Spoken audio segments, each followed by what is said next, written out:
좋은 아침입니다. 아침의 하나를 뉴스 종합 비타민 아침의 매일경제 김은미입니다. 꼭 필요한 뉴스만 콕콕 집어서 전해드리겠습니다. 시작해볼까요?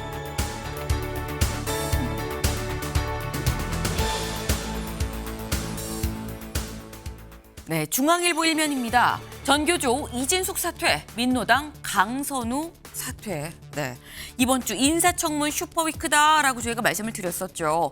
이번 한 주 동안 무려 16명의 장관 후보자들의 인사청문회가 열리고 있는데 그중에서 가장 주목받는 두 사람이 있습니다. 바로 여기에 나온 이진숙 교육부 장관 후보자 그리고 강선우 이 여가부 장관 후보자 2명. 현재까지로서는 일단 가장 많은 의혹을 좀 갖고 있다라고 볼 수 있는데 이 두 사람에 대해서 지금 현재 전교조 민노당 둘 다 친여 성향으로 저희가 분류를 하는 전교조와 민노당 둘 다 이진숙 후보 사퇴하라, 강선우 후보 사퇴하라라고 얘기를 하고 있다라는 겁니다. 뭔가 분위기가 심상치가 않구나라는 생각이 들죠. 그리고 이런 분위기를 다음 기사 볼까요?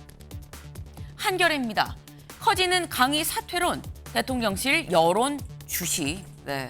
이 두 사람에 대해서 사퇴해야 된다라는 목소리가 자꾸자꾸 커지고 있는 가운데 이런 목소리를 대통령실에서 주시하고 있다라는 겁니다. 네. 여기 같이 보겠습니다. 대통령실에서 뭐라고 얘기를 하느냐. 두 사람이 소명하는 부분에 대해서 소명이 설득력이 있는지 좀 검토를 해보겠다라고 지금 얘기를 하고 있다라는 거죠. 이진숙 후보자의 청문회는 오늘 잠시 뒤부터 지금 시작인 거죠. 각종 의혹에 어떤 소명을 할지 주목이 좀 됩니다. 다음 기사 볼까요?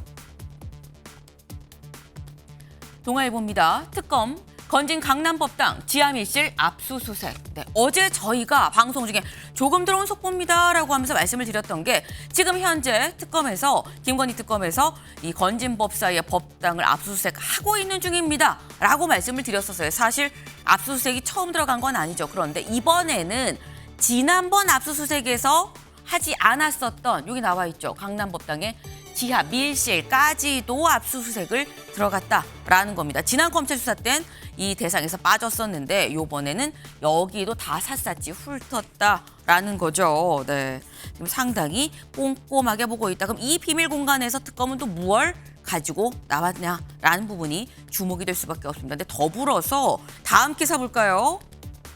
경향입니다. 건진 통일교와 국힘 전대 개입을 논의했다라는 소식입니다. 네, 건진 법사가 이 윤석열 정부가 처음 출범하고 처음 있었던 전당대회에서 이 통일교 이 당원 관련해서 여기 볼까요? 간부에 당원 10,000명 이상이 필요합니다. 그러므로 통일교에서 뭔가 10,000명 정도 입당을 좀 해주시는 게 어떨까요? 라는 취지의 얘기가 오간 정황이 지금 있다라는 거죠. 다만 여기서 나온 요 얘기는 어제 있었던 압수수색 얘기는 아니고요. 이미 앞서서 남부지검에서 이 압수수색을 통해서 이 파악한 내용이라고 하니까 요 부분에 대해서는 좀 더 수사 논의가 진척이 돼 있을 수도 있겠다라는 생각이 좀 드네요. 다음 기사 볼까요? 서울신문입니다. 소고기 대신 쌀 추가 개방. 대미협상 카드 부상. 네, 어제 저희가 전해드리기로는 지금 정부가 미국산 소고기 수입 원령 30개월 미만으로까지 확대하는 걸 좀 검토하고 있습니다. 라는 소식을 전해드렸었는데 이번에 나온 얘기는 소고기가 아니라 소고기 대신에 쌀을 추가로 개방하는 얘기가 지금 현재 또 논의를 이 힘을 받고 있다라는 겁니다. 대미협상 카드로 부상을 하고 있다라는 거예요. 왜? 여기 보겠습니다. 30개월 이상 소고기 이 부분은 민감성이 좀 높다. 그래서 민감성을 고려해서 정부가 쌀 수입 규제 완화 쪽으로 좀 유력하게 검토하고 있다라는 건데 쌀 추가 개방도 민감성이 없는 게 아니죠. 농민들의 반발이 상당히 있을 수 있는 부분입니다. 때문에 소 대신 쌀이라는 대안이 유효할 것이냐. 여기는 좀 지켜봐야 되지 않나라는 생각도 같이 좀 드네요.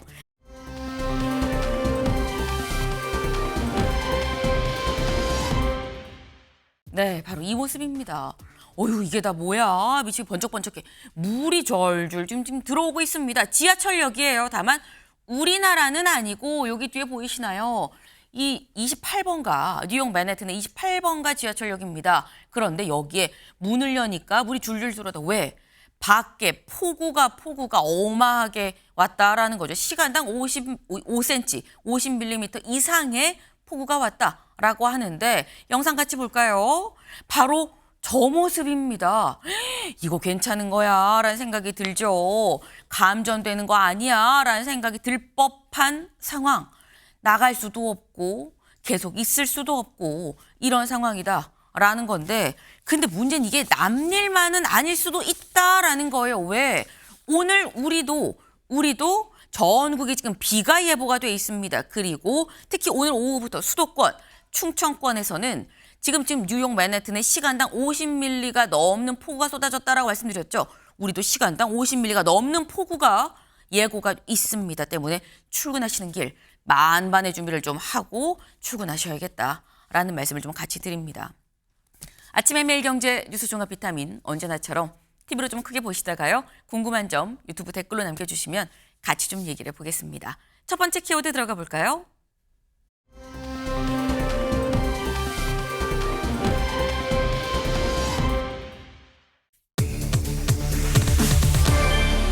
네, 첫 번째 키워드 바로 기소입니다. 네, 바로 기소 물음표가 좀 살짝 붙었어요. 기사 보겠습니다. 윤, 안 나가겠다. 강제구인 또 불발. 네, 윤석열 전 대통령 앞서서 2시까지 오세요 하는데 오지 않았죠. 그래서 강제구인 하겠다라고 했는데 강제구인 하려고 갔지만 이 수용실에서 나오지 않았다라는 말씀까지 드렸습니다. 그래서 특검에서 그럼 이튿날 2시까지 오세요. 요거 구치소에서 데려다 놓으세요 조사실로 라고 얘기를 했는데 역시나 이번에도 또 강제구인이 불발됐다라는 소식입니다. 구속 이후에 계속해서 지금 현재 조사를 거부하고 있는 상태죠. 구속 전에는 조사를 받았었습니다. 조사 현황표를 좀 같이 볼까요? 바로 이겁니다. 6월 24일부터 쭉 체포영장 송고부터 쭉 나오긴 합니다만 사실 이전에 이 구속 전에 조사를 받았었어요. 보면 6월 28일에 첫 조사가 진행이 됐었죠. 그리고 나오세요 하는 나오지 않다가 2차 조사가 그래도 진행이 되긴 했습니다. 하지만 구속이 됐고요. 구속 이후를 좀 보면 지금 제가 말씀드렸죠. 구속 전에는 그래도 2번 조사를 받았는데 구속 이후에는 출석 요구 불응, 구인 시도 무산, 2차 강제 구인 시도 무산 계속해서 조사가 지금 이루어지지 않고 있다라는 겁니다. 구속된 뒤에 한 3번을 좀 내리 거부를 했다라고 봐야 되는 건데 최경철 위원님, 이 얘기는 윤석열 전 대통령 앞으로도 나는 계속해서 기소가 될 때까지 조사 안 받을 거야 라는 겁니까? 예, 저는 그렇게 봅니다. 윤 전 대통령이 이번에는 구속을 피할 수 없다 이렇게 상황 판단을 내리신 것은 제가 그렇게 들었고 그리고 지금 듣기로는 김건희 여사도 이번에 기소를 피할 수 없다. 그러니까 구속도 피할 수 없다. 그러니까 이미 구속됐지 않습니까? 네. 구속되기 전에 이번에 구속 피할 수 없다. 네. 이렇게 생각하셨다고 하고 지금 아직 집에 있는 김건희 여사도 구속에 대해서 각오를 하고 있다. 이렇게 듣고 있습니다. 그러니까 이제 거기에 대한 전략을 세웠겠죠. 윤 전 대통령도. 근데 윤 전 대통령의 전략은 이거죠. 지금 특검은 정치 보복이다. 이미 재판을 내가 받고 있는데 또다시 특검이 들어와서 재판받고 있는 사안에 동일한 사건을 갖고 또다시 수사를 더 첨가하는 것은 결국은 전직 대통령 망신 죽이고 창피 죽이다. 이렇게 판단을 하고 거기에 대한 방어권을 수사 거부로 이렇게 형성하는 것이죠. 그렇기 때문에 특검은 여기에 대응해서 여러 가지 인치를 계속 시도했지만 인치가 안 되죠. 왜냐하면 교정 당국이 인치까지 할 의무가 있다고 명확하게 돼 있는 건 아니거든요. 그렇기 때문에 여기 애매한 부분이 있기 때문에 윤 대통령은 그만큼 거기에 대한 방어권을 형성하는 것이고 결국 여기에 막혀서 수사가 더 이상 어려워진 것이고 그렇기 때문에 윤 전 대통령은 하지만 재판에는 계속 출석할 것이다. 여태까지 재판에 출석했던 것처럼. 그러니까 공판 중심주의에 응하면서 거기에서 충분히 소명하겠다. 하지만 정치 보복의 연장선인 3대 특검에 대해서는 굉장히 수사에 대해서 자기가 강한 방어막을 형성하겠다. 이런 투트랙 전략인 것 같습니다. 네. 지금 윤석열 전 대통령은 지금 현재 본인이 받고 있는 어떤 특검의 조사는 좀 정치 보복적인 성격이 짙기 때문에 이건 내가 응할 수가 없고 하지만 기소가 되고 난 다음에 재판정에 가서는 내가 다 얘기를 하겠다라는 입장인 것으로 보인다. 그게 일종의 어떤 전략으로 이미 세워진 걸로 보인다라는 말씀이에요. 지금 얘기를 들어보면 기소가 돼서 재판 받을 때까지 나는 특검 조사는 받지 않을 거야라는 상당히 단호한 입장에서 있는 것 같다라는 생각이 좀 드는데 근데 문제는 특검도 만만치가 않다라는 거죠. 박정 특검보 얘기 잠깐 들어보고 올까요? 피의자 윤석열 또는 그 변호인은 1차 인치 지휘 후 현재에 이르기까지 특검의 조사와 관련하여 어떠한 의사도 표시하지 않았습니다. 이에 특검은 피의자 윤석열이 조사 자체를 거부하는 것으로 평가하고 있습니다. 우리의 형사사법 시스템상 진술을 거부할지라도 조사는 이루어져야 합니다. 조사 거부가 피의자에게 불리하게 작용할 수 있도록 하는 것이 우리의 형사사법 시스템입니다. 네, 지금 박정 특검보 얘기를 들어보면 이승훈 변호사님, 제가 듣기에는 그래요. 출석해서 진술을 거부하더라도 나오긴 해야 되는 거 아니야. 뭐 억울한 것처럼 얘기하지만 그게 우리 형사 시스템인 거 몰랐어? 라는 취지로 사실 얘기를 하는 것 같거든요. 맞는 말이죠. 헌법상에는 진술 거부권은 있습니다만 조사를 거부할 수는 없어요. 맞는 말씀하시고 또한 현실이지만 네. 근데 문제는 끌어다가 데리고 와도 진술을 안 하면 의미가 없어지는 부분이 있잖아요. 네. 윤석열 전 대통령 입장에서 보면 제가 나오지 않는 가장 큰 이유는 수위에 포승줄 달고 나와야 되는 거잖아요. 이 모습을 가장 보여주기 싫은 것 같아요. 그리고 나오면 다 본인에게 불리한 진술밖에 할 수밖에 없잖아요. 네. 그리고 뭐 묵묵부답해야 되는데 이것도 뭐 그렇게 좋은 답변은 아니거든요. 그리고 또 하나의 중요한 점은 공범들한테 메시지를 보내는 것 같아요. 나는 안 나간다. 나는 진술도 하지 않는다. 너희들도 내가 진술하지 않기 때문에 내 진술을 개의치 말고 강하게 진술을 아하. 거부해라. 라고 하는 메시지가 될 수 있어요. 김용현 전 장관이나 노상원, 문상호, 여인영 전 방첩사령관 다 영장이 추가 발부돼서 6개월 이상 더 잡아놨잖아요. 네. 이거 외환죄 수사를 위한 것인데 외환죄 수사는 너희들이 진술만 안 하면 넘어갈 수 있다. 버틸 수 있다. 우리 머릿속에 있는 범죄이고 적국과 통모하거나 또는 북한을 이롭게 할 목적이었다라고 하는 것은 내 머릿속에 있는 것이기 때문에 너희들이 진술만 거부하면 무죄될 수 있다라고 하는 벅꾸라지 모습. 자신이 검찰총장이었으니까 많이 해봤잖아요. 검찰 수사 많이 해봤고 지금만 버티면 된다라고 하는 그 얄팍한 법률 지식을 쓰는 건데 국민 입장에서 보면 민주주의나 법치주의를 유린한다라고 하는 것은 뭐 지울 수 없는 굉장히 나쁜 모습이죠. 지금 말씀은 일단 본인의 어떤 뭐 이 수영복을 입은 이런 모습이라던가 이런 모습을 보여주기 싫은 것도 있을 것이고 또 하나는 다른 뭐 김용현 전 장관, 여인영 이 사령관 등등한테 메시지를 보내는 걸 수도 있다. 나도 나가서 진술을 안 할 테니 너희도 그냥 침묵하고 조사에 제대로 응하지 않으면 우리 무죄로 날 수도 있다라는 취지의 메시지를 보내는 거 아니겠느냐라는 지금 그런 말씀이었었어요. 근데 지금 이 조사를 받지 않는 거에 대해서 대체 왜 조사를 안 받는 거냐라는 거로 윤석열 전 대통령 쪽에서 이렇게 얘기를 하고 있습니다. 입장문 같이 볼까요? 특검의 목적은 수사입니까? 망신주기입니까?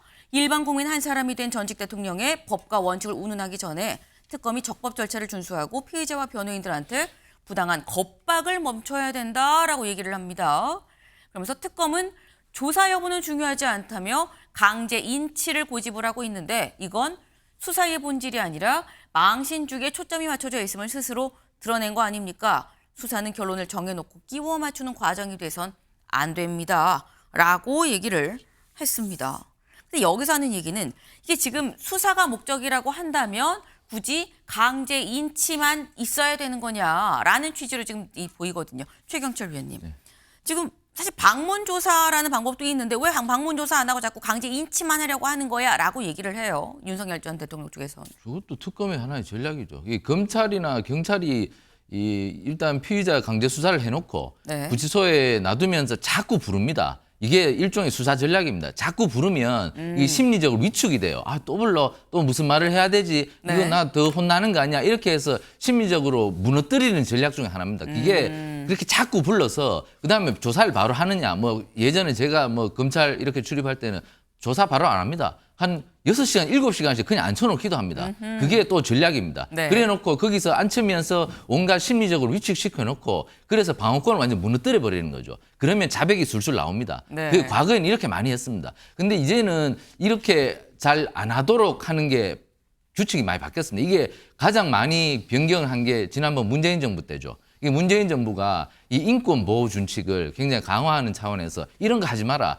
이게 사실 일종의 고문이다. 자주 부르는 것도 이게 수사 전략이기도 하지만 피의자 입장에서는 피고인 입장에서는 굉장히 이거는 고통스러운 것이다. 자유권을 굉장히 침해하는 것이고 인권 침해다. 이렇게 해서 잘 안 하는데 지금 특검은 그거 안 하면 수사 시한이 뭐 150일밖에 없는데 네. 자꾸 자꾸 시간은 가고 자꾸 그렇게 하면 성과가 나지 않으니까 자꾸 빨리 부를 수밖에 없죠. 그러니까 특검은 수사 기법 이렇게밖에 쓸 수 없고 윤 대통령은 거기에 대해서 방어권을 형성하는 것이고 그렇지만 방어권을 이렇게 형성하면 양형에 굉장히 불리하죠. 네. 하지만 그것을 감수하고 하는 것입니다. 그렇기 때문에 지금 두 사람 그 특검과 대통령은 기싸움을 하고 있는 것이다. 그렇기 때문에 하지만 이것이 뭐 불법적인 것도 아니고 네. 서로 충분히 법적으로 보장된 권리를 행사하고 있는 것이기 때문에 이게 뭐 기싸움으로 보는 것이지 뭐 대통령이 벅부라지다 이렇게 비판하기에는 뭐 하는 것이고 특검도 뭐 부를 수 있긴 하죠. 하지만 요즘 보편적 인권 차원에서 부르면 너무 자주 부르는 것도 사실 그 규정에 맞지 않죠. 그렇기 때문에 둘 다 비판받을 여지가 있기 때문에 기싸움은 계속될 것이다. 하지만 일방적으로 대통령에 대해 또 특검에 대해 그렇게 비판이 가지는 않을 것이다. 저는 이렇게 판단합니다. 지금 특검과 윤 전 대통령 쪽에서 서로 상당한 기싸움을 하고 있다. 하지만 이게 법적으로 보장된 권한 내에서 하는 기싸움인 만큼 이걸 또 뭐라고 하겠느냐라는 말씀을 지금 하셨어요. 그래서 제가 말씀을 드린 게 윤 전 대통령 쪽도 만만치 않지만 특검 쪽도 또 만만치가 않다라고 말씀을 드렸죠. 지금 현재 특검의 분위기는 다음 기사를 좀 볼까요? 내란 특검 윤 강제인치 또 불발 대면 조사 없이 기소 가능성. 그냥 아예 추가로 안 부르고 이 변호사님 지금 이번에 그냥 아예 추가로 부르지 않고 대면 조사 없고 뭐 구속 기간도 연장도 안 한다는 얘기 아닙니까? 만약에 바로 기소를 한다는 건 그냥 그렇게 그냥 곧바로 기소할 가능성이라고 지금 제목은 되어 있는데 이 가능성 얼마나 된다고 보세요? 뭐 거의 90%가 넘을 것 같습니다. 상당하다. 네, 일단 체포조지 공무집행 방해 등 사건 같은 경우는 네. 보강 수사만 하면 되는 것인데 이 보강 수사가 없다 할지라도 영장이 발부됐기 때문에 기소하는 데는 큰 문제가 없어요. 문제는 특검이 윤석열 전 대통령을 구속하는 건 외환죄 수사를 하고 싶어서 그랬을 것인데 네. 외환죄 수사를 못하는 게 좀 그럴 것 같고요. 또 구치소 방문 조사를 특검이 갈 이유가 없어요. 가면 어차피 진술 거부할 건데 괜히 특검이 고개 숙이고 들어갔으나 진술도 못 받고 나오면 애매모호한 거잖아요. 그리고 아마 윤석열 전 대통령은 구치소로 간다 할지라도 조사를 거부할 겁니다. 네. 그런 측면에서 구치소를 들어갈 가능성은 없다. 저는 좀 아쉬운 부분이 윤석열 전 대통령이 다시 구속되기 정말 싫어했을 거예요. 저기 들어가고 싶어 했습니까? 그렇다고 한다면 영장 청구를 조금 늦게 하면서 수사를 조금 가져갔으면 어떨까라고 하는 아하. 생각을 했었는데 역시나 예상에 벗어나지 않게 윤석열 전 대통령은 수사에 전혀 응하지 않고 있기 때문에 특검이 잘한 선택이었을까에 대한 고민을 특검도 좀 하고 있지 않을까 그런 생각은 듭니다. 네. 그러니까 지금 말씀처럼 뭐 바로 기소할 가능성이 90% 이상이다. 상당하다라는 말씀이에요. 근데 이렇게 되면 남아있는 다른 추가적인 조사나 수사는 사실상 더 확대가 될 수 없는데 그럼 외환죄나 뭐 이런 부분은 어떻게 할 것이냐 좀 아쉬운 면이 없잖아 있다라는 말씀을 지금 하셨어요. 근데 그러면 이승훈 변호사님 말씀처럼 90% 이게 그냥 막바로 기소를 한다고 하면 물론 기소한 후에도 부르려면 부를 수 있지만 윤 전 대통령이 계속 안 나올 걸로 예상이 되는 거거든요. 그럼 말씀처럼 외환죄 부분 일부러 서울고검으로 자리도 잡았는데 도감청 때문에 외환죄 부분은 어떻게 되는 겁니까? 윤석열 전 대통령이 수사를 거부하는 것과 상관없이 외환죄 수사는 될 수 있어요. 네. 이미 드론을 일부러 보내고 또 드론을 좀 밑으로 떨어뜨려 추락시켰잖아요. 그래서 드론이 북한에 발견되게 한 것들 이게 다 북한의 국지적 도발을 유발시키려고 한 거 아니야? 그래서 합법적인 계엄을 만들려고 했던 거 아니야? 뭐 이런 의혹들이 있잖아요. 윤석열 전 대통령이 없다 할지라도 김용현 전 장관이나 자, 다른 노상원, 진술로. 문상호 전 정보사령관 그리고 여인영 전 방첩사령관과 또 여러 뭐 드론 작전사령부 또 합참의장 여러 가지 진술은 가능하거든요. 그것만으로도 일반 이적죄 부분은 수사하고 기소할 수도 있을 것 같긴 한데 문제는 공범들이 윤석열 전 대통령이 저렇게 저항하고 있는 걸 보면 자신들도 저항에 좀 힘을 줄 수 있지 않은가. 그래서 진실 발견에 조금 어려움이 좀 봉착할 수 있다 이런 생각은 듭니다. 네. 꼭 윤석열 전 대통령의 대면 조사나 진술이 있지 않더라도 주변 정황이나 증거나 다른 사람들의 진술을 통해서 외환죄나 일반 이적죄 부분은 또 증명이 가능할 수도 있는 부분이 있지만 다만 수사가 쉽지는 않을 것 같긴 하다라는 말씀을 지금 하셨어요. 그런데 저희가 지금 얘기를 하면서 두 번이나 강제인치, 특검은 계속 강제인치 억지로 끌고서라도 데리고 오세요라고 지금 얘기를 하고 있는데 결국 실패했다, 불발이다 이런 얘기를 지금 저희가 지금 쭉 얘기를 했죠. 불똥이 교정당국으로 살짝 좀 번지는 것 같다라는 생각이 듭니다. 박정 특검보가 뭐라고 얘기를 했느냐 이렇게 얘기를 했어요. 앞으로 인치 지휘를 이행하지 않을 경우 엄중히 그 책임을 묻는 조치를 취하겠습니다. 겨드랑이 발장 딱 끼고 데리고 끌고 나오셔야 돼요라고 지금 얘기를 하고 있는 거죠. 윤 전 대통령 본인이 한때나마 지휘했었던 공무원들이 본인 때문에 문책당하는 지경에 이르게 하지 않을 것이라고 믿습니다. 라고 어제 얘기를 했습니다. 그러니까 교정당국의 공무원이 지금 따로 불려가서 경위 조사를 받은 거예요. 그래서 강제인치 지시했는데 또 안 되면 이거 문책하겠다.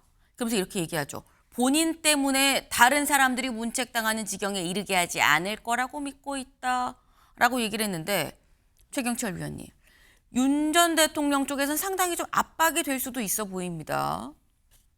교정당국이 저 수사 업무에 동원이 사실 어려울 겁니다. 이게 원칙적으로 뭐 여태까지는 수사 편의적으로 이게 동원이 많이 됐었는데 이게 원칙적으로는 교정당국은 업무가 다르죠. 네. 수사 업무와 교정 업무는 다릅니다. 그렇기 때문에 교정당국이 저 업무에 대해서 거부를 해도 지금 제가 볼 때는 명문화된 법률이 없습니다. 아, 강제인치의 의무가 없다. 그렇죠. 그 교정당국.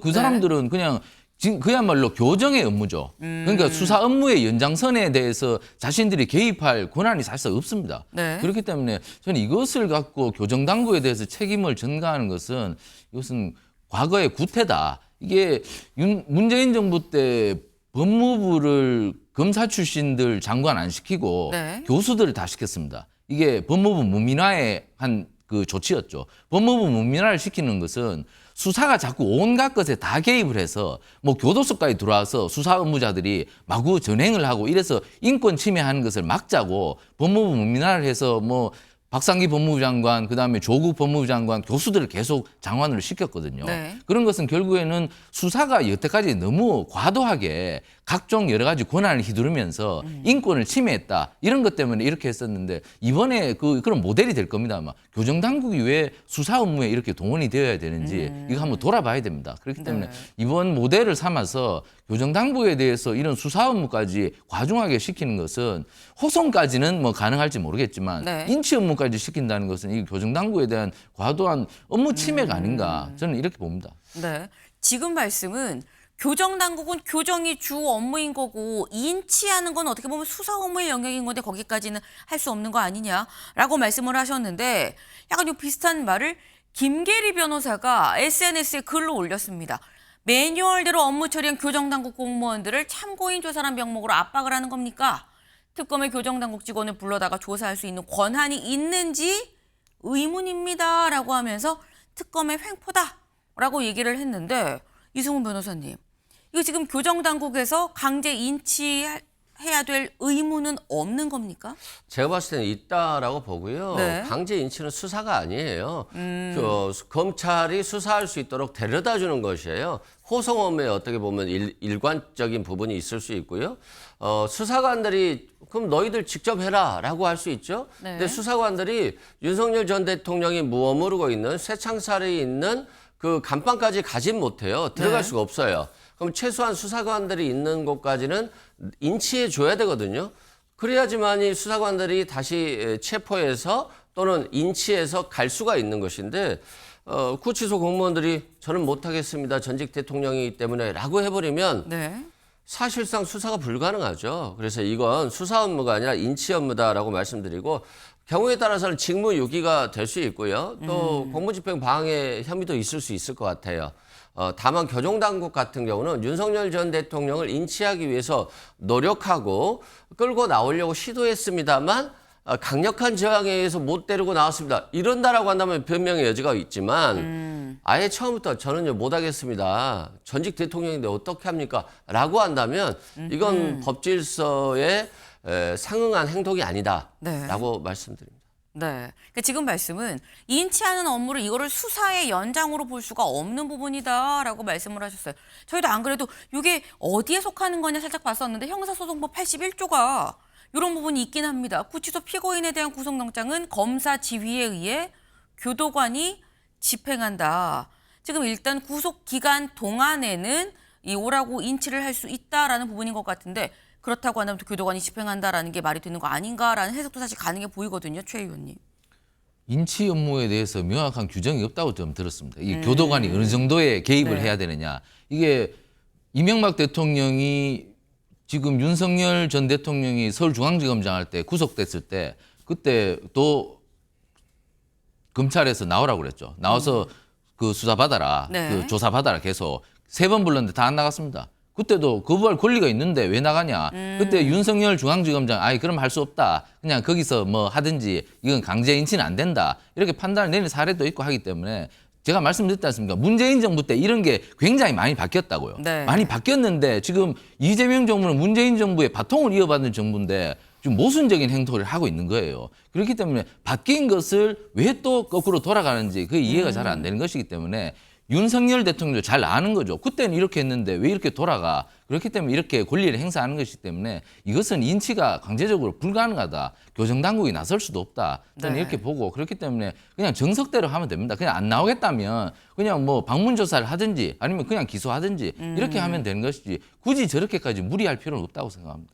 네. 지금 일단 특검은 나오라고 하고 윤 전 대통령은 안 나가겠다라고 얘기하고 있는 상태에서 다음 조사 일시가 아직 나오지 않은 상태죠. 만약에 다음 조사 일시가 또 확정이 되고 나오세요라고 하면 다시 한번 또 3라운드, 4라운드의 신경전이 벌어진다고 하면 그땐 얘기가 또 어떻게 전개될 것이냐 여부가 좀 주목이 됩니다. 근데 저희가 항상 얘기하는 게 지금 특검이 하나만 있는 게 아니다라고 저희가 매번 말씀을 드려요. 다른 특검들도 굉장히 지금 열심히 수사를 하고 있습니다. 저희 아까 일면에서 말씀드린 게 김건희 특검은 어제 압수수색을 했다. 뭐 비밀의 방이 있었다라는 말씀을 드렸죠.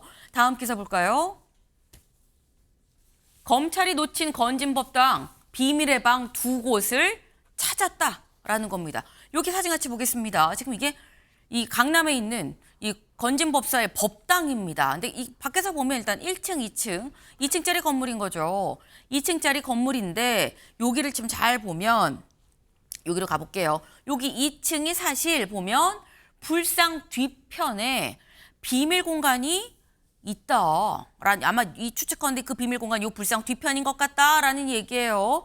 여기가 있었다. 근데 앞서서 남부지검에서 나와서 이 부분을 안 봤다라는 거죠. 그리고 또 하나 지하 1층도 있다. 어디? 여기 지금 풀숲이 좀 있는데 이 풀숲 이 뒤편으로 이렇게 내려가면 계단으로 가갖고 이렇게 해서 들어가는 차고 같은 이런 부분이 또 있다라는 겁니다. 그래서 앞서서 이 부분 압수수색을 안 했었는데 이번에 김건희 특검에서는 이 부분을 직접 들어가서 다 사사지 훑고 나왔다. 들리는 얘기에 의하면 막 책 한 장 한 장 낱장을 다 보고 했었다고 해요. 그만큼 낱낱이 다 찾아보고 나왔다라는 건데 그럼 여기서 드는 의문이 이승훈 변호사님 이겁니다. 지난번엔 못 보고 왜 이번엔 봤느냐라는 거죠. 실은 이제 뭐 검찰이 봐주려고 하면 네. 자기 눈에 보이는 것만 압수수색하면 되는 거잖아요. 굳이 막 벽을 두들겨서 그 벽 뒤에 비밀의 방이 있는지 안 보는 겁니다. 근데 그때 당시에 윤석열 전 대통령이 대통령이었고 검찰총장도 윤석열 전 대통령이 임명했고 건진법사랑 명태균 수사를 지연시키기 위해서 굉장히 노력하고 있었거든요. 또 특히 명태균 씨 관련해서는 핸드폰을 뭐 산소에 숨겨놨다. 뭐 이렇게 하면서 사실상 그 뭐 전자레인지에 돌리면 핸드폰이 다 해체된다. 뭐 이런 얘기를 검사가 했다는 얘기까지 있었잖아요. 그만큼 수사에 대한 의지가 없었다라고 말씀드리고 굉장히 저렇게 숨겨져 있는 방들, 숨겨져 있는 공간들은 굉장히 비밀하잖아요. 안락하고요. 그러면 뇌물을 주려고 오는 사람, 공천 받으려고 하는 사람, 네. 인사청탁을 하려고 오는 사람들이 저기에 그냥 안락하게 들어가서 비밀 대화를 나누고 돈이 건네지고 며칠 뒤에 공천을 받고 인사가 되는 거죠. 그러면 그 공천이나 인사권은 누구에게 있겠습니까? 결국 김건희 여사나 윤석열 전 대통령으로 향할 겁니다. 그러면 이것에 대한 수사도 결국 이분들을 불러야 되는 것인데 네. 윤석열 전 대통령이 저렇게 수사를 거부하고 있으니까 저 사람들이 얼마나 진술을 솔직하게 할지 아니면 윤석열 전 대통령을 본받아서 계속해서 거짓말을 할지 한번 좀 지켜봐야 될 것 같습니다. 네. 그러니까 지난 검찰의 조사와 달리 이번에는 훨씬 더 꼼꼼하게 보고 있다라는 취지의 말씀이에요. 그렇기 때문에 지난번에 안 보고 지나갔던 부분까지도 지금 싹 다 낱낱이 지금 보고 있는 거 아니겠느냐라는 말씀인 건데 관련해서 사실 다음 기사 볼까요? 어제 압수수색에서 나온 건 아니긴 합니다만 동아일보 같이 보겠습니다. 건진과 처남 찰리 휴대전화 2대씩 압수했다라는 거죠. 여기에 이제 공천 인사청탁 수사 부분이 요 휴대전화 압수한 휴대전화를 갖고 좀 이루어지지 않겠느냐라는 거예요. 지금 건진법사 그리고 건진법사의 처남 이른바 찰리라고 얘기되는 이 사람의 휴대전화를 2대씩 총 4대를 압수했다라는 건데 이게 그럼 아까 거기 비밀의 방에서 나온 거야 라고 생각하실 수 있습니다만 거기서 나온 거는 아닙니다. 여기 좀 같이 볼까요? 특검은 이날 전 씨 휴대전화를 보관 중인 걸로 알려진 전 씨 변호인의 법률사무소를 압수수색했습니다. 여기에서 전 씨와 찰리로 불린 이 전 씨의 처남 김모 씨가 사용하던 휴대전화를 각각 2대씩 총 4대를 확보했다. 전 씨 측 관계자는 검찰에 압수됐다가 돌려받아서 변호인이 보관 중이던 휴대전화다라고 얘기를 했고 검찰 수사 과정에서 이 휴대전화 안에 있었던 내용이 요거였었다는 거죠. 자신의 딸한테 문자 메시지로 신모 행정관은 찰리 몫으로 들어간 거니까 언제든지 쓸 수 있어 라는 메시지가 요때 요 압수해서 포렌식 결과 나왔던 거다. 근데 그렇다고 하면 여기서 또는 의문이 이런 게 있어요. 아니 앞서서 이미 압수해서 다 쭉 포렌식하고 돌려준 건데 이거를 최경철 위원님 굳이 다시 변호사 사무실에 가서 돌려준 걸 다시 또 압수해온 거거든요. 그럼 이 얘기는 지금 현재 김건희 특검이 앞선 검찰 수사를 못 믿고 있는 건가? 라는 생각도 듭니다. 이승훈 부회장님도 방금 말씀하셨다시피 좀 네. 앞선 검찰 수사가 좀 부실했던 것 같습니다. 왜냐하면 지금 내란 특검 같은 경우는 그 관련자들의 진술에 굉장히 의존을 하고 있지만 지금 김건희 특검은 지금 증거가 속속 나오고 있어요. 지금 뭐 검찰이 발견하지 못했던 이런 비밀의 방 같은 것 여기에는 물품이 보관돼 있을 가능성이 높고 그리고 검찰이 또다시 확보한 도이치모터스 관련 김건희 녹취록 이러한 것들도 새로 발견됐지 않습니까? 네. 이건 사실 증거들이 속속 나오면 이 증거가 말하는 것들이 새롭게 혐의 사실이 추가될 수가 있어요. 그렇기 때문에 진술에 의존하는 거하고 증거가 나오는 거하고는 이게 수사 방향이 완전히 달라지는 거죠. 그렇기 때문에 저는 사실 내란 특검은 별로 나올 게 없고 지금 재판에서 더 이상 추가될 것이 없고 김건희 특검은 굉장히 국민들에게 휘발성이 높은 그러한 사안들을 던져줄 가능성이 높다고 저는 보는데 왜냐하면 이게 사실 부패 사건이지 않습니까? 부패 사건이고 뭐 선거 범죄도 있고 이래서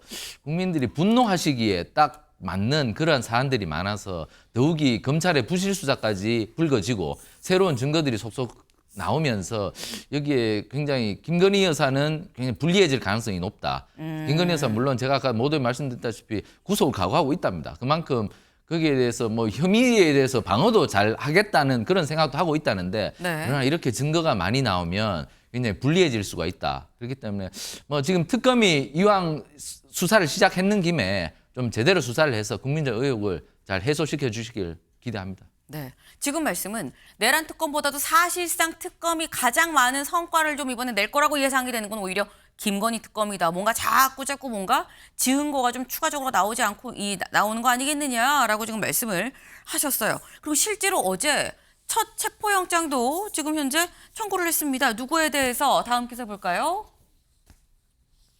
베트남에 체류하고 있는 이른바 김건희 여사의 집사라고 얘기했던 김모 씨에 대해서도 체포영장이 지금 청구가 됐다라는 겁니다. 문홍주 특검보 얘기 잠깐 들어보고 오시죠. 집사게이트 사건과 관련하여 지난 4월 베트남으로 출국한 김모 씨는 지금까지 본인과 처 모두 특검에 어떠한 연락도 해오지 않는 등 자발적 기구 의사 또는 출석 의사가 없는 것으로 판단됩니다. 체포영장이 발부될 경우 김모 씨에 대한 여권무효화 조치에 즉시 나설 것이며 김모 씨가 귀국 시 집사게이트 사건뿐만 아니라 코바나 컨텐츠 뇌물 의혹 사건에 대한 조사 역시 병행하여 각 사건의 실체를 신속히 규명할 예정입니다. 네. 지금 지난 4월에 베트남으로 나간 이른바 이 김건희 여사의 집사인 김모 씨에 대해서 왜 지금까지 보니까 들어올 생각이 없는 것 같다. 조사에 응할 생각이 없는 것 같다. 그래서 우리가 체포영장을 청구를 했다라고 얘기를 했습니다. 근데 이 얘기는 이승훈 변호사님. 사실 이 집사 김모 씨 입장에서는 둘 중에 하나예요. 연락을 끊고 잠적을 하든지 아니면 조용히 아니에요. 저 여기 있습니다. 라고 손들고 빨리 귀국을 해서 조사를 받든지. 사실 길은 두 개라고 저희는 봅니다만 둘 중에 어떤 길을 갈 거라고 예상을 하십니까? 일단 아직 마음의 결정은 못한 것 같아요. 네. 언론에는 자신이 수사받을 수 있다. 김건희 씨와 관련이 없다. 뭐 이런 얘기들을 하는 거잖아요. 네. 그럼 수사도 받고 자신은 잘못이 없고 김건희 여사하고 관련성도 없다라고 하면서 정작 특검했다는 얘기는 안 하는 거예요. 네. 수사받으러 오겠다.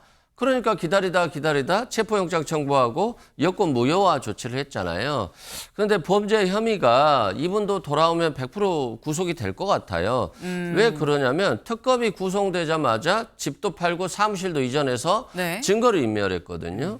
그리고 자본자식 상태의 회사에 180억이라는 돈을 받아요. 그러면 굉장한 힘이 작용되는 거잖아요. 돈 준 사람들이 뭐 카카오라든가 한국증권금융, HS효성도 굉장히 대기업과 관련된 기업들이에요. 네. 그러면 민원이라든가 수사라든가 굉장히 중요한 일들이 있었을 것이다. 근데 이게 해결됐을 가능성이 굉장히 높다. 그러면 이것도 김건희 여사의 힘이 없다라고 하면 불가능하지 않았을까라는 생각 때문에 지금 그냥 들어가서 김건희 여사도 다 불고 자신도 구속될까?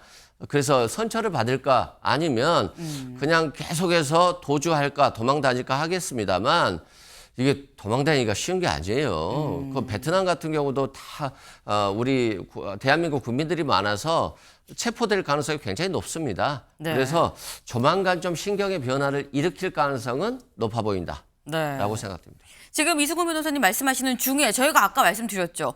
아직 3차 강제구인 어떤 이 일시는 나오지 않았다라고 말씀을 지금 조금 전에 나왔습니다. 오늘 오후 2시에 다시 한번 강제구인을 시도한다. 이렇게 되면 눈길이 쏠릴 수밖에 없는 부분이 이승훈 변호사님.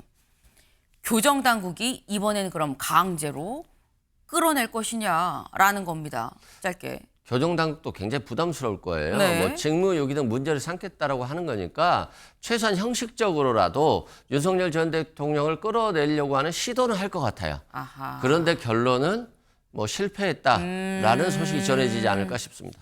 네, 알겠습니다. 일단 오늘 다시 한번 특검이 오늘 오후 2시까지 다시 오세요라고 얘기를 했고 어제 교정당국에 대해서도 불러서 따로 이 주의를 줬죠. 때문에 오늘 오후 2시에는 조사실에서 특검과 윤 전 대통령이 마주 하게 될 것이냐 여부도 주목이 되는 대목입니다.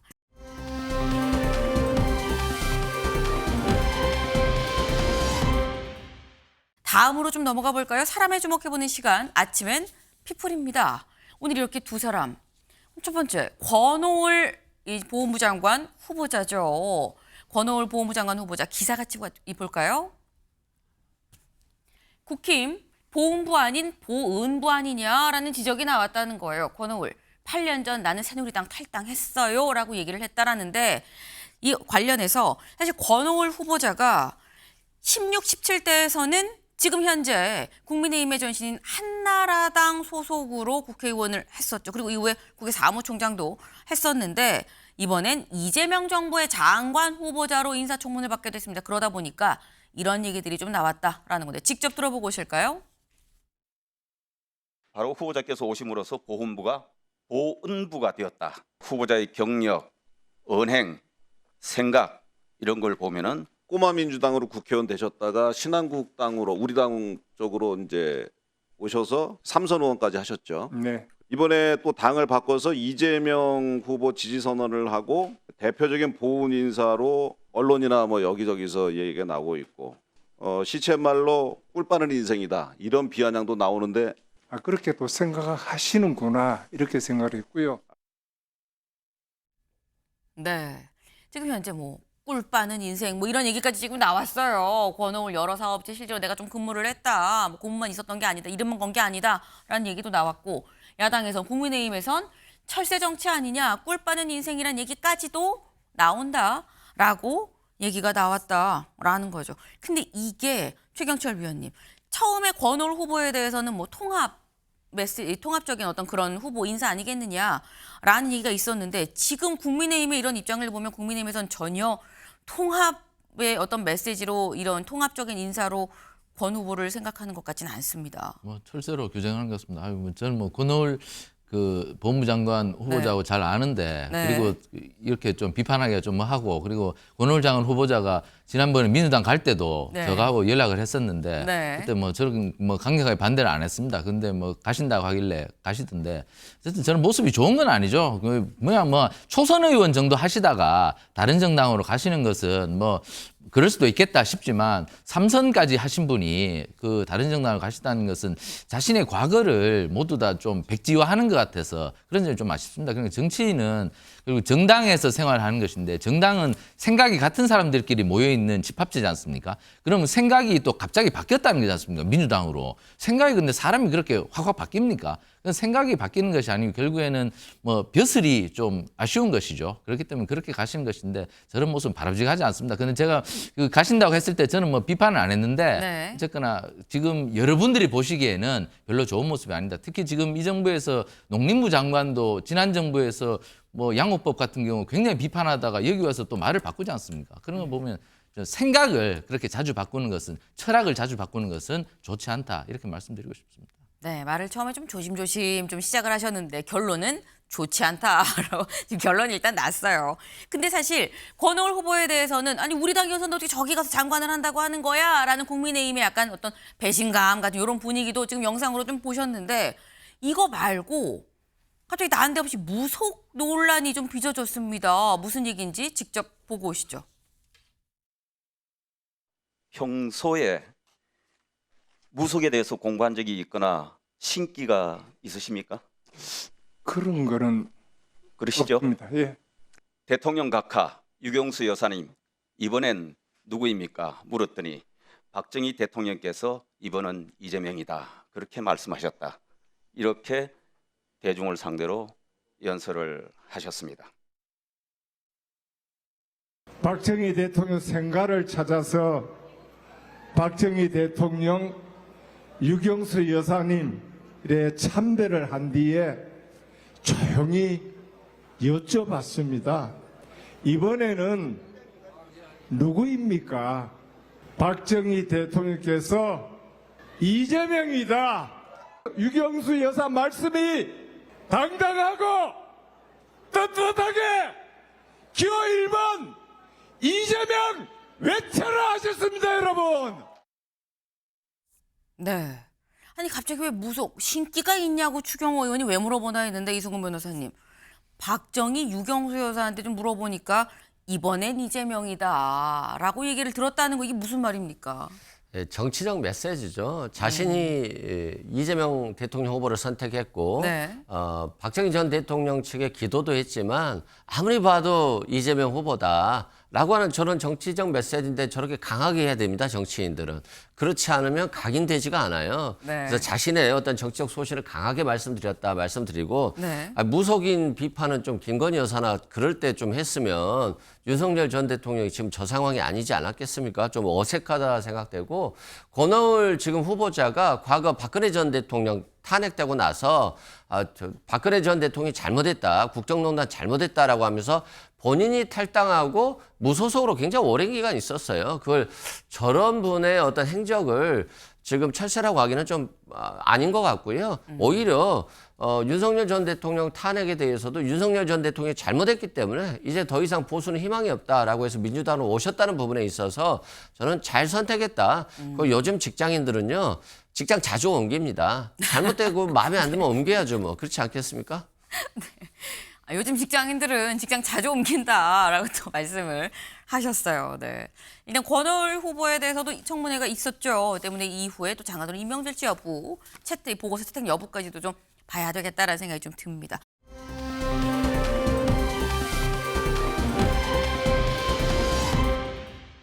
두 번째 인물 가볼까요? 두 번째 인물 전한길 씨입니다. 전한길 씨가 왜 나왔냐? 기사 같이 보겠습니다. 전한길에게 당이 갈 길 묻는 국힘이다. 이게 무슨 얘기냐? 지금 전한길 씨가 어제, 그제 연이틀 계속 와서 강연을 했습니다. 무슨 얘기를 했는지 직접 들어보고 오시죠. 현재 지지율이 19%밖에 안 됩니다. 이게 무슨 정당입니까? 소수 정당 아닙니까? 윤석열 대통령께서는 이 더위에 에어컨 없는 곳에서 지금도 구치소에 갇혀 계십니다. 어느 누구도 이 자리에서 그것이 내 때문이 아니었다고 자부할 수 있는 사람 계십니까? 윤과의 단절해야 된다라고만 말하는 그런 국힘 너희는 뭐 했냐? 윤석열에 대해서 그렇게 돌 던질 만큼 지금 잘했냐? 라고 국민들께 물어보십시오. 그러면 지지율이 19%까지 떨어졌겠어요? 네, 전한길 씨 살짝 화가 나셨어요. 떨어졌겠어요? 라고.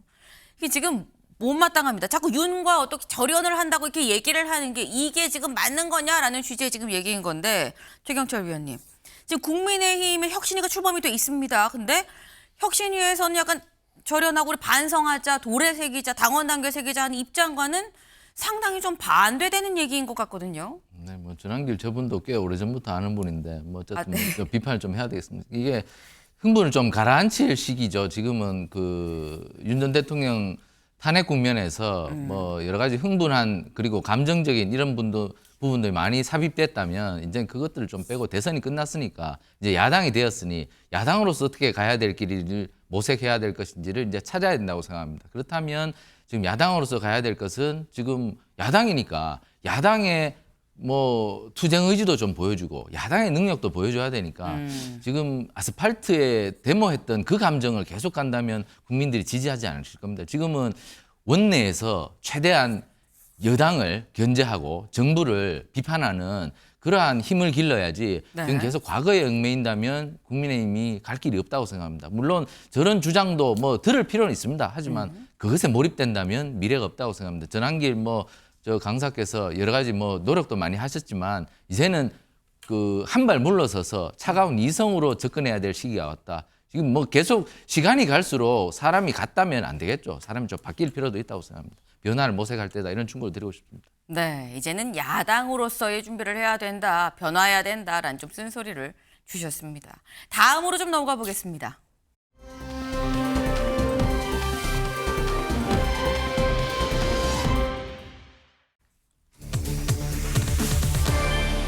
주의 깊게 검토, 주의 깊게 누가 뭘 검토한다는 건지 좀 보겠습니다.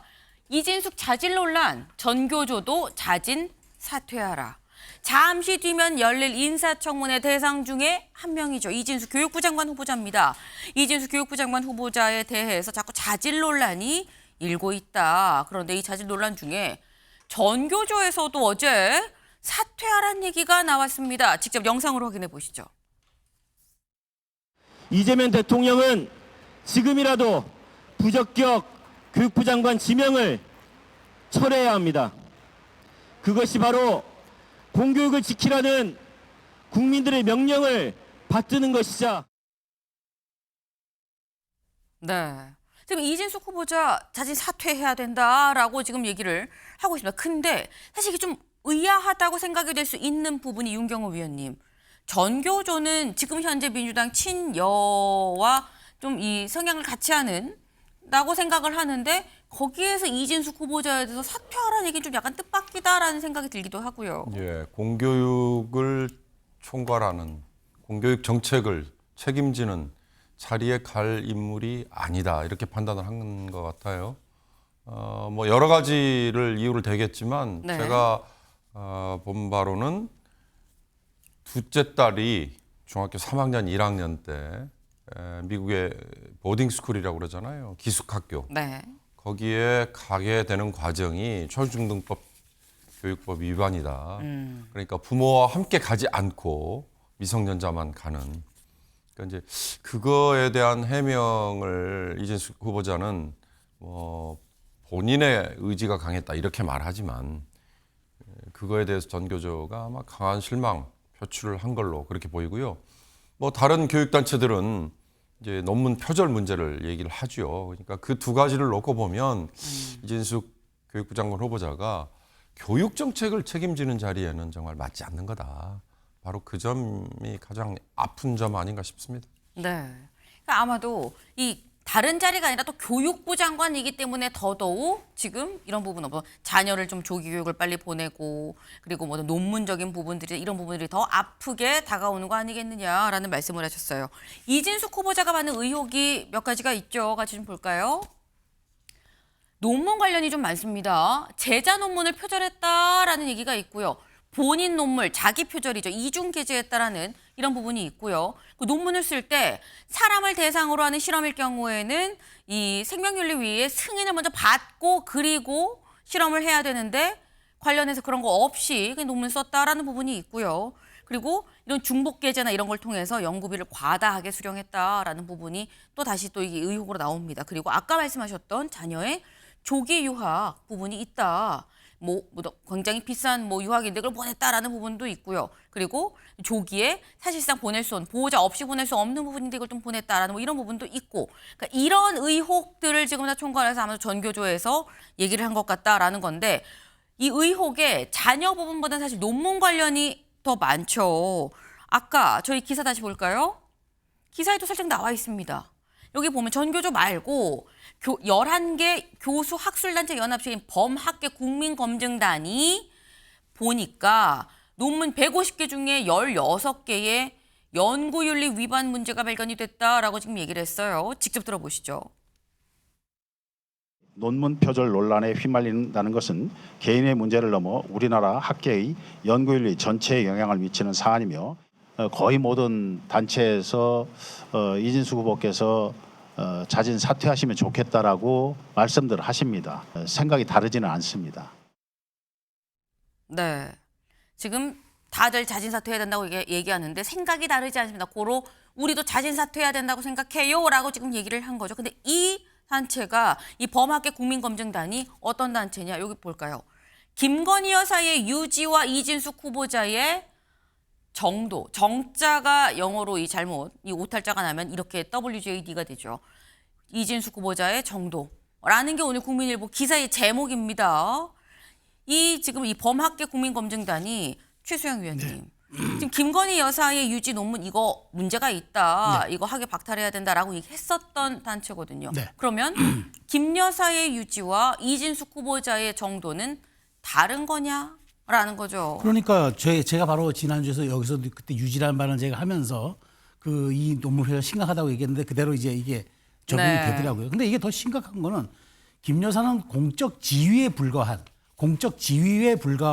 사실은 영부인의 위치였는데도 그렇게 엄격한 잣대를 들이댔는데 이분은 연구 생태계, 그다음에 우리나라에서의 그런 것들을 제어하고 통제하는 기관의 수장이 되시는 분이란 말이에요. 그분의 것이 동일하게 적용된다? 사실 저는 훨씬 더 중하게 적용된다고 보지만 지금 이 드러난 사안 자체만 보더라도 이분은 더 이상 이 자리에 후보 자리에도 있으면 안 되는 분이에요. 근데 이분이 이렇게 얘기합니다. 자기는 2019년 총장에 당선될 때 그때 자기 10년치의 논문을 전부 학교의 검증위원회가 검증을 거쳤다. 근데 문제 없다고 했다. 그때 그 검증위원장 했던 분이요. 이분이 총장 취임하자마자 바로 기획처장에 임명됩니다. 기획처장이 원래 총장 선거 도와준 분들의 1순위가 가는 자리라고 그러더라고요. 그럼 이거 이해 충돌이고 보훈 인사고 그거는 짜고 친 고스톱이잖아요. 그래서 저는 그렇게 생각합니다. 이분이 이제 서울대 10개 만들기 프로젝트를 이제 이 대통령한테 얘기해서 눈길 끌었다는데 서울대 10개 프로젝트를 만들려면요. 지방 국공립대학이 건강해야 됩니다. 그런데 자기 자녀 조기 유학 보내고 자기는 논문 뺏기고 제자들에게 갑질하면서 자 서울대 같은 학교가 지방의 국립 거점 대학으로 10개를 만든다? 자기 모순이고 그다음에 이거는 따뜻한 아이스 아메리카노하고도 비교가 안 되는 형용 모순입니다. 그러니까 저는 이분은 더 이상 오늘 이제 청문회인데 사실은 청문회에 앞서서 거취를 결정해 주는 게 저는 그게 오히려 그나마 교육자로서의 윤리에 맞지 않나 싶어요. 네.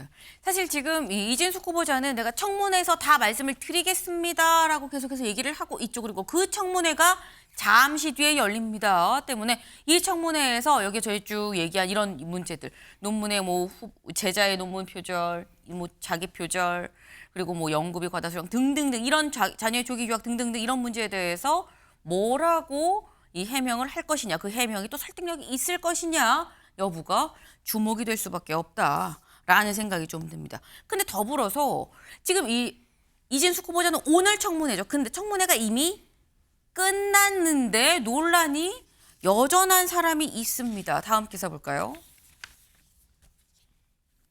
전현 보좌진 92%, 강선우 낙마해야. 전교조마저 이진숙 자진 사퇴하라.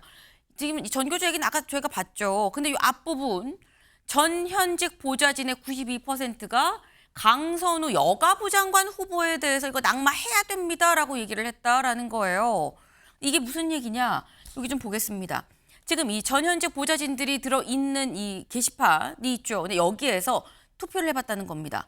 전현직 국회 보좌진들은 1,442명이 모인 익명 이 대화방에서 강 후보자의 거취에 대한 의견을 묻는 투표가 진행이 됐고 여기 이 투표에서 1,442명 중에 559명이 참여를 했다. 대략 한 절반이 좀 안 되는 숫자가 지금 참여를 한 거죠. 근데 그 중에 참여한 사람 중에서 92.7%, 518명이 낙마에 찬성한다고 했고 반대하는 의견도 있습니다. 반대자는 41명, 7.3%였다라는 거예요. 근데 사실 이게 강선우 후보자는 이미 인사청문회가 다 끝났고요. 청문회에서 본인 해명하겠다고 해서 본인 해명을 했습니다.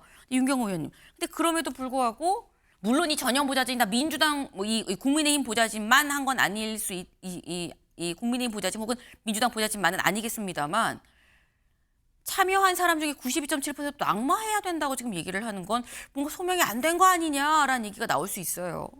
피해자가 있는 사안에서 생길 수 있는 네. 문제죠. 이를테면 뭐 성 관련된 피해자가 있는 폭력이든 뭐 성추행이든 그런 경우, 그다음에 이렇게 갑질이라고 얘기되는 것들, 이런 거는 명백한 한쪽에서, 더군다나 그게 지위를 이용한 위계에 의한 이런 거는 제대로 또 실체를 다 공개하기 어려운 측면도 있는 거고요. 그러니까 아마 저게 익명의 단톡방, 대화방이기 때문에 오히려 더 높게 나왔을 수도 있겠지만 여전히 지금 진행 중인 사안이잖아요. 강선우 후보자는 국회 그 몇 명 되지도 않는 자기 방에 9명 아마 보좌진을 둘 수 있는데 둘 수 있잖아요. 그 9명과의 관계에서도 이렇게 원만하지 못했는데 여성가족부라는 그 부처를 이끄는 거에서는 또 오죽하겠느냐, 이런 얘기까지 나올 수 있어요. 전 그런 점에서 이 강선우 후보자에 관해서는 증인이 좀 채택이 됐어야 된다. 그러니까 이번 이재명 정부의 지금 장관 후보자는 김민석 총리 시절부터 증인 채택을 일체 지금 안 해주고 있잖아요. 그건 지금 민주당이 잘못 생각하는 거라고 저는 판단이 됩니다. 강선우 후보자의 경우 제가 초도에 말씀드린 것처럼 피해자가 명백하게 있는 경우에는 피해자가 자기의 불이익을 감수하고라도 내가 증언을 하겠다라고 했다면 그건 증인으로 나와서 얘기를 할 수 있게 해줘야죠. 물론 한쪽이 일방적인 얘기일 수 있지만 균형을 맞추면 얼마든지 되는 거니까요. 그러니까 저는 딱 집어서 우리가 지금 강선우 후보자, 그다음에 오늘 해야 되는 이진숙 교육부 장관 후보자 두 분에 대해서는 지금 언론의 보도, 그다음에 주변에서의 여러 가지 평가에 부정적인 게 많단 말이죠. 이재명 대통령이 지금까지 인사에 관해서 어느 대통령이든 임명권자가 자진 사퇴 형식으로 정리를 했을 거예요. 그러나 이번의 경우는 필요하다면 지명 철회라는 카드도 쓰는 게 오히려 미안한 얘기지만 대통령과 대통령 지금의 이 수뇌부에게는 오히려 득이 될 수도 있는, 물론 달면 삼키고 쓰면 버린다 뭐 그런 차원이 아닌 거죠. 여론을 감안해서 저는 꼭 자진 사퇴가 아니라 지명 철회라는 카드도 쓸 수 있다면 써야 되는 거 아닌가라는 생각도 듭니다. 굉장히 세게 지금 말씀을 주셨어요. 자진 사퇴뿐만이 아니라 나아가서 지명 철회까지도 이재명 대통령은 생각을 할 수도 있는 사안으로 보인다라고 말씀하셨는데, 사실 이게 청문회가 끝났는데도 불구하고 뭔가 논란이 계속되는 게 청문회가 끝나고 새롭게 나온 논란도 의혹도 있습니다. 다음 기사 볼까요? 갑질 논란 강선우 임금 체불 의혹이 있다라는 거예요. 지금 현재 이 여가부 장관 인사청문위원회 중에 한 명이었었죠. 국민의힘의 조은희 의원이 SNS에 글을 올렸습니다. 글 같이 보겠습니다. 이거예요. 이 글에서 지금 보면 여기 2022년 1월 5일에 진정 들어온 게 있고 2020년 11월 27일에 진정이 들어온 게 있죠. 국회의원 강선우 사무소 해서 지금 뭐가 들어왔느냐. 후보자를 상대로 근로기준 분야의 위반이 들어왔다. 이게 어떤 부분이냐 봤더니 임금 체불건이었었어요. 그러면서 이제 이 조 의원이 뭐라고 얘기하냐면 이게 지금 청문회가 끝나고 자료를 받았는데 자료 제출하지 않았던 이유가 밝혀졌다. 근로기준법 36조 임금 체불 관련 진정이었다. 의원 사무실에 임금 체불 진정이 2번이나 있었다는 게 신기하다라고 올렸습니다. 물론 여기에 대해서 강선우 의원은 이렇게 얘기를 합니다. 지금 2명이라고 의혹을 제기는 사실 한 사람이 똑같은 사람이 2번 낸 거다. 그리고 2020년에 강 의원이 아니라 강 의원의 배우자가 운전기사가 필요해서 개인적으로 기사를 채용해서 이 채용을 한 거였었고 합의된 금액도 다 지급을 했는데 근데 추가적으로 원래 얘기한 것보다 더 많이 요구를 한 부분이 있다. 그래서 최종 요구는 다 이 부처 판단으로 해서 최종 종결 처리가 그냥 된 사안이다라고 얘기를 했습니다. 요거 최수영 의원님 어떻게 보십니까? 저도 국회를 출입하는 기자였는데 저는 이게 이해가 안 돼요. 왜냐하면 그 국회 보좌진은 4, 5, 6, 7, 9급으로 구성이 됩니다. 네. 근데 이 사람들의 법적 지위는 별정직 공무원이에요. 네. 그러면 자신들이 뭐 사표를 내거나 뭐 사표가 수리되거나 아니면 공고사직하거나 어떤 형태의 사직이라도 이것은 법에 따라서 정확한 날짜에 국회 사무처가 퇴직금이나 나머지 자녀금을 지급합니다. 끝입니다. 근데 이게 진정을 해서 노동청까지 그 노동부까지 갔다는 것은 뭘 의미하냐면 그걸 의원실이 동의를 안 해주고 국회 사무처에다 이의를 제기한 거예요. 제가 보기엔 이게 팩트 같습니다. 근데 이걸 했다 그러면 이거는 갑질을 넘어서요 업무 방해예요.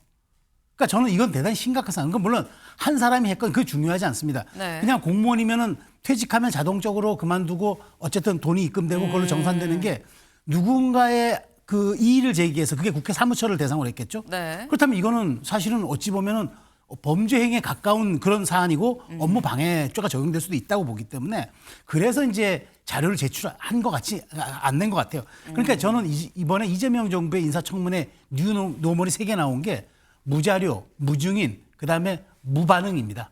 뭐라도 우린 될 거야. 다 통과될 거야. 이 전 3가지 뉴노멀이 나온 것 같은데 네. 저는 이렇게 가서는 곤란하다. 이런 문제들은 이거는 지금 뭐 갑질이다 이런 걸 떠나가지고 이거는 사실상 공직자로서는 절대 가져서는 안 되는 인식이기 때문에 이건 좀 다르게 봐야 될 대목이라고 봐요. 네. 지금 이거는 사실 그냥 가만히 두면은 그냥 시스템으로 자동 시스템으로 쭉 임금이 다 나오는 건데 안 나왔다는 얘기는 뭔가 임의적으로 이거를 이의 제기하고 걸었다는 건데 이거는 명확하게 좀 고의성이 있다는 부분 아니겠느냐 이해가 안 된다라고 말씀을 하셨어요. 사실 이 어제 저희 MBN에서 단독 보도한 부분도 있었던 게 뭐가 있느냐 강선우 의원이 관련한 법안들을 발의를 했었던 적이 있더라라는 겁니다. 그러니까 쉽게 해서 임금체불 금지법을 공동 발의를 했었던 적이 있다. 2022년 8월에. 그리고 직장내 괴롭힘 금지법도 본인이 대표 발의를 한 걸로 2020년 9월에 대표 발의가 있었다. 물론 이제 강 의원 쪽에서는 이제 이게 사실이 아니다라는 부분을 얘기를 하고 있습니다. 다만 논란이 있는 부분이 이런 대목이라고 한다면 법안을 발의하고 근데 해당 사안으로 또 논란이 되고라는 부분은 윤경호 위원님 이건 어떻게 보세요? 그러니까 본인은 나는 갑질을 한 게 아니다라고 네. 생각하고 있는 거죠. 그러니까 내로남불이라는 게 다 이런 데서 나오는 얘기일 수 있는데 전 그래서 아까도 말씀드렸습니다만 명백한 피해자가 있는 경우에는 증인의 얘기를 들어봐야 되는 거다. 바로 이런 점에서. 그러니까 강선우 의원이 남의 티끌 그다음에 내 눈에 뭐 대들보 뭐 얘기하잖아요. 남의 거는 얼마든지 이런 법안을 발의해서 막읍시다라고 해놓고 본인은 그런 혹시 티끌이 묻어 있는 거를 못 느낀다면 그건 제3자가 지적을 해줘야 되는 거죠. 네. 그런 점에서 좀 아쉽습니다. 네. 지금 자칫 이런 부분이 내로남불이라는 걸로 비춰질까 봐 우려가 된다라는 취지의 말씀을 지금 하셨어요. 네. 근데 관련해서 오늘 한겨레 일면 기사 같이 볼까요? 한겨레에서 이렇게 오늘 일면 기사를 썼습니다. 커지는 강의 사퇴론, 대통령실이 여론을 주시하고 있다라는 거죠. 강유정 대변인 얘기 들어보고 오시죠. 이진숙 후보자 같은 경우는 인사청문회가 아직 진행되지 않은 바 이제 진행된 이후에 그 제기된 의혹에 대한 그 본인의 소명 그리고 그 소명에 갖고 있는 적절성 여부에 대해서는 나중에 판단을 말씀드리겠고요. 강선우 후보자 인사청문회에 대해서는 일단 저희가 주의 깊게 들여다보고 그리고 그 부분에 대한 소명 여부와 그것에 대한 설득력 여부도 주의 깊게 검토하고 있습니다. 네, 강유정 대변인 지금 지켜보고 있습니다. 그리고 이 해명하는 소명이 얼마나 설득력이 있는지도 좀 보고 있습니다라고 지금 얘기를 했죠. 제목처럼 있는 그대로 최수영 위원님. 네. 대통령실이 지금 현재 여론을 주시하는 것 같다라는 생각이 들어요. 네. 근데 주시하고 어떤 결론을 내릴 것이냐. 아까 지명을 철회해야 된다라고까지 말씀하셨는데 어떻게 전망하십니까? 실질적으로. 지금 강유정 대변인 그랬잖아요. 해명이 되는지를 지켜보고 여론도 지켜보겠다. 네. 근데 지금 강선우 후보자 해명이 되는 게 아니라 갑질의 경우에는 오명을 받았어요. 그럼 해명이 된 게 아니고 이제 국민 여론이 더 나빠질 거고. 그리고 지금 나오는 얘기가 강선우 후보자에 대한 말하자면 비리 제보들이 더 나온다는 거예요. 더 센 게. 지금 이게 도는 상황에서 부담 가죠. 저는 이렇게 봅니다. 뭐 지명 철회까지 아주 강한 톤으로 말씀 주셨는데 저는 이게 아마 대통령실과 여권의 전략일 수도 있다는 생각이 들어요. 왜냐하면 금요일까지 청문회가 다 예정돼 있잖아요. 그렇죠. 쭉 있죠, 지금. 근데 지금 강선우 후보자와 이진숙 후보자가 블랙홀이에요. 다른 후보자들의 오히려 비리라든가 부동산 투기 의혹, 그다음에 그분들의 흠결을 다 빨아들이고 있어요. 다른 분들은 지금 굉장히 미담이 되고 있어요. 이분들 때문에. 상대적 효과죠, 이게. 이게 저점 효과인데. 네. 그러다 보니까 저는 오히려 이거를 계속 금요일까지 끌고 간 다음에 그때 정리를 하고 다른 후보자들은 그때 청문을 통과하면 16명 가운데 14명 통과하고 2명 낙마한다?